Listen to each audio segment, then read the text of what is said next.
Hey guys, it's History Behind the Warrior, and welcome to yet another God of War video. I hope you like this double whammy back-to-back episode lineup, as this video should be going up at the same time the History of Kratos is live. I will have a link for it pop up at the end of this video, and also down in the description below. Now, it seemed only right that if we're talking about Kratos' rogue gallery, we talk about the villain that has really helped introduce us into this new age of God of War with the Nordic pantheon. So today, I will be talking about a son of the All-Father Odin and Valkyrie Queen Freya, the Immortal Baldur. Now, just before we start, it is absolutely worth mentioning here that these aren't accurate depictions of the Norse gods. What we have here is instead a twisted mirrored reflection of the source material's characters, having them embody the more monstrous and dark aspects of their Viking-inspired origins. So, with that said, let's actually begin, shall we? To talk about Baldur, we must first talk about his heritage, as he is of Asgardian descent. Being a child of the All-Father Odin and Vanaheim's Freya, he would naturally be gifted with incredible strength and power. Now, Baldur's birth is actually very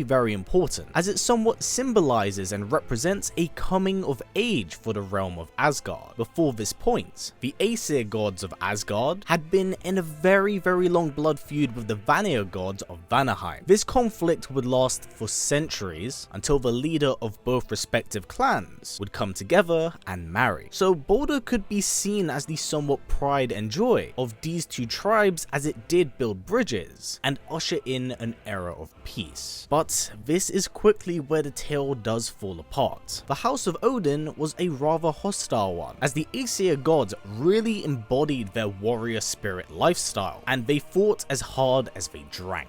They were baptized in war, blood, and battle, and this was something Baldur relished in, taking on the traditions of his father's side, much to the dismay of his mother Freya. To Freya, Baldur was her pride and joy, and with Odin quickly mentally deteriorating as he'd become infatuated with Ragnarok and his prophesied death, Freya would cast a spell upon Baldur, one that would protect him and grant him immortality. But unfortunately, this would come at a price for the Odinson. Baldur would be robbed of all senses of smell, touch, and taste. And whilst it may be seen as a blessing from Freya's perspective, in Baldur's eyes, this was a curse, as he could no longer truly enjoy the sensations of living. And whilst he pleaded for his mother to remove this, she would refuse to do so, believing that this was her way of eternally protecting him. So after a very quick physical dispute between the two, Baldur walks away from Freya, uttering that he never wished to see her again. And this marks the last time the two actually interact with each other before the events of the 2018 game. Now, beyond this point, a number of different events transpire. Freya leaves Odin, who curses her to Midgard, and Baldur fully embraces his Aesir heritage, now taking on orders and missions from the All-Father to avert Ragnarok. It is widely believed that Baldur did this in the hopes that his father would be strong enough to one day undo his mother's spell, but even with the All-Father's knowledge of Vanir magic, he simply could not break its hold. What follows from here is a century of chaos and madness for the Nine Realms and Baldur, with the god now going out and exercising his will as a son of Odin and basks in the blood of his enemies. But it's here where there's a drastic change in Baldur's character. Being stripped of emotion and mortality, it started to blur the lines of what was right and what was wrong for the god. So, in many ways, he became a heartless machine, and after years of doing this, he could simply be seen as an extension of Odin's will. So the All-Father's madness would begin to spill into the mind of Baldur and poison his already very conflicted morality. After years of killing Asgard's enemies, Baldur would be assigned a very special mission by his father. He would be tasked with killing a frost giant in Midgard. The reason why this was such a special mission is because the frost giants were believed by many for a long time to have been extinct, as once Brock and Sindri forged a hammer Mjolnir for Thor, he went on a bloody massacre across Midgard, forcing many of the Jotuns to flee back home and disappear with the assistance of Tyr. But this wasn't entirely the case, as apparently one had eluded Odin's gaze. That is, until now. Once the Allfather caught attention of this frost giant, he would send Baldur to swiftly deal with it. But little did they know what and who they would stumble across. With the location of the frost giant revealed, Baldur would quickly travel to an isolated forest in the depths of Midgard, and here he would find a hut. Wanting to relish this moment, as he had never truly been able to experience the glory his half-brother had, he lures out an ashen white brute and begins to toy with him, mocking how the Jotuns were so full of themselves with their benevolent knowledge. After taunting him endlessly, Baldur eventually forces the hand of the pale warrior to attack him, and realizing he has a fight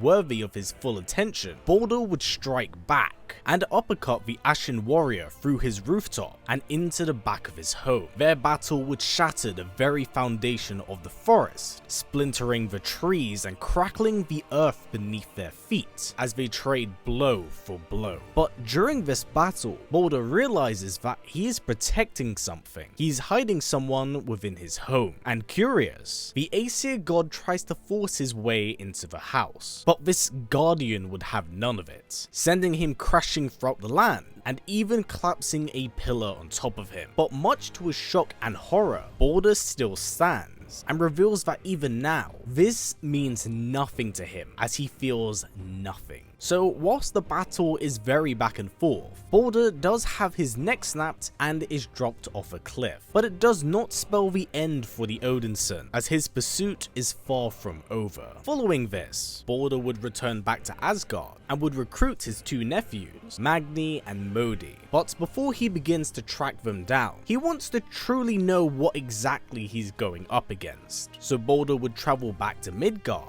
and consult with the smartest man in all of the realms, Mimir. But this interrogation of the former Aesir god does fail, as Mimir simply refuses to help the offspring of the man who tortures him on a daily basis. Whilst disappointed, this does not halt Baldur in his pursuit, and the trio decide to split up, with the sons of Thor travelling north, whilst Baldur himself decides to stick to the east. Once he learns of Mimir's somewhat escape, and how the two are pursuing Falmer's chisel, he eagerly awaits the two to return to the top of the mountain, believing that they are attempting to return to Jotunheim to escape the Aesir once more. But once the bridge is open, Baldur would ambush the two, and they are nearly defeated as the Guardian is overpowered by Baldur. It's here the Immortal turns his gaze towards Atreus and begins to believe that he's actually the mastermind behind all of this, using Kratos as some sort of bodyguard to escape the clutches of Odin. So he would attempt to subdue the young man, and this understandably invokes the rage of Kratos, who engages with Baldur once again. The battle causes the bridge of Jotunheim to collapse, and this turns Atreus' anger to his father, who he stuns with an arrow. And the Aesir god simply can't help but laugh in joy at the sight of this dysfunction between the two, seeing as it does mirror his own, and I quote, fucked up family. Now, the overconfidence of Atreus is his downfall, as he does attempt to fight Baldur one-on-one, but as expected, he is quickly overpowered and knocked unconscious. With the apparent mastermind captive, Baldur climbs onto his dragon and travels to the Bifrost to take his prize home. But this is the furthest thing from easy, as the Guardian is able to recover from his wounds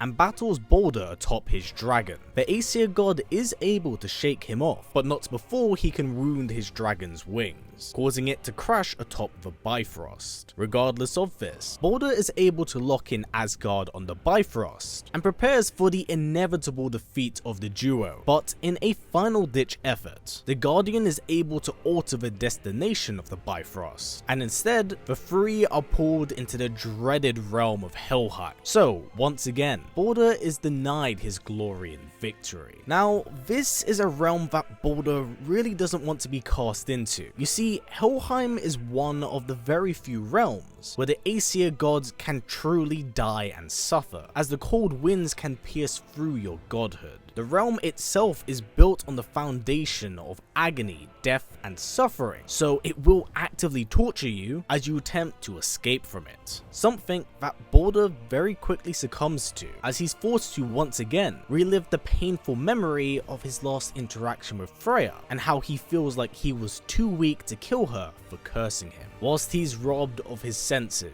the trauma of this memory crumbles him to his knees, as he weeps that he's a coward for not being stronger. As Kratos and Atreus are able to escape, Baldur is stranded in the realm for what feels like an eternity, as time actually moves much slower in Helheim. But eventually, he is able to once again track down Atreus and the Guardian, and finds that they have travelled deep into the gut of the world serpent, Jormungandr. Now, whilst the world serpent is destined to face Thor in the end days of Ragnarok, this doesn't stop the Aesir god from wanting to fight the Leviathan himself, and eventually he's able to force up his target from the belly of the beast. Once Baldur emerges from the waters of the Lake of the Nine, he is surprised to see that his mother is there. Whilst curious, he understandably has not forgotten what she has done to him, especially with his trip to Helheim, so he does set forth to correct his wrongs.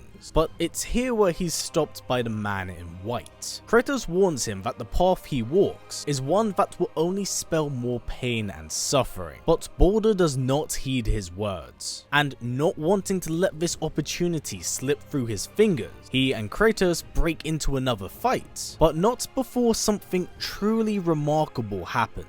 Upon punching Atreus, Baldur's hand is cut open, and for the first time in centuries, he actually feels something. And as he gazes at the mistletoe arrow in his hand, he sees the spell slowly become undone. You see, the spell that Freya had cast upon Baldur was an incredibly powerful and obscure one that not even the Allfather knew how to break. But there was one single thing in all of the 9 realms that could break this spell over him. Mistletoe, something lodged in Atreus' bow to hold his quiver together. So unfortunately, Freya is now forced to bear witness to her son fighting Kratos and Atreus, a battle of such epic proportions that even Freya herself gets involved by reviving a dead giant. But alas, it is to no avail, as the two are defeated with the assistance of Jormungandr. With Kratos victorious, he wraps his hands around the neck of Baldur and begins to tighten it. But before he can kill him, Atreus has his father spare him, giving him another chance to reunite with his mother. It may be naive, but at this moment, Atreus hopes that the Aesir god may finally see the error of his ways, but tragically, Baldur has neither the heart or soul to forgive his mother, as he still attempts to follow through on his wishes. But before he can accomplish his goal, his grip is broken and he's taken hold of by Kratos. And he questions him, why would he go to such extents to stop him? To which Kratos replies, is that he needs to break the cycle. So Kratos kills Baldur by snapping his neck. And the last thing Baldur would feel is the cold white snow pressing against his face as he finally succumbs to death's cold embrace. Something I would imagine he would welcome after a lifetime of feeling nothing. Thus, this actually spells the end for the Aesir god, as his soul would be cast into the afterlife. Whether that be hell or Valhalla is something we are yet to learn about. But Baldur's death invokes a very important moment in a much bigger picture, Ragnarok. Baldur's death in Norse mythology marks a sign of the end days, as what follows after this point is a 3-year-long winter known as Fimbulwinter before Ragnarok itself does begin. And of course, Ragnarok is a sign of the end of the Asgardian pantheon. What comes next though is something we do have to wait and see, as it will be explored in God of War Ragnarok. Now, I can't deny that out of all the History of episodes I've ever done, this is one that has interested me the most, as it goes to show just how important perspective is. If you can't quite tell, I've purposely not been referring to Kratos by name, at least as much as possible, because if you don't know, Baldur himself doesn't know it for what is the whole game. As far as he knows, this is a frost giant. This is his natural enemy as an Aesir god. The lines of sight and perception are such an important aspect of 2018's game, and this ranges from character to character in so many different ways. Kratos, for example, shelters the sins of his past out of fear of how Atreus may see him if he learns of it. Atreus himself seeks a parental figure, but struggles to find one in how distant his father is. Freya wishes to protect her son, even if it comes at the cost of his humanity and their relationship, and Baldur wishes to right that wrong, even if that means at the cost of the only person that truly had ever loved him. It's all very interesting character writing and development, and I think that's what really sits at the heart and core of the 2018 installment. It's complex written storytelling with people who have conflicts and interests that are pitted against each other. Whilst really Baldur has a very small role in the game, his story is so understandable and resonates so well in it. He's actually more human than he would like you to think. But for now guys, that has been it for the history of Baldur. I really do hope you've enjoyed these back-to-back episodes. This has been a really special project for me to put together, and I can't wait to bring you more. Originally, I was very skeptical in making this episode, as I was debating doing Ares first, but seeing as the Nordic gods are where the series is pushing forward, it seemed only right to make the first antagonist video we do on someone that kind of sets the tone going forward. But in saying that, the next episode will be on Ares, as he is pivotal in Kratos' rise to power and the legacy and ideology he does leave behind. I will be exploring that in next week's episode. But until then guys, that has been it for me. Now please, before this video does wrap up, let's try getting it to about 500 likes, and please do not forget to tick that bell and subscribe, as it's the best way to keep up to date with all of my content. So now, as always, please comment, like, subscribe, and share this video with everyone you know. Please take care, and I will see you all next time.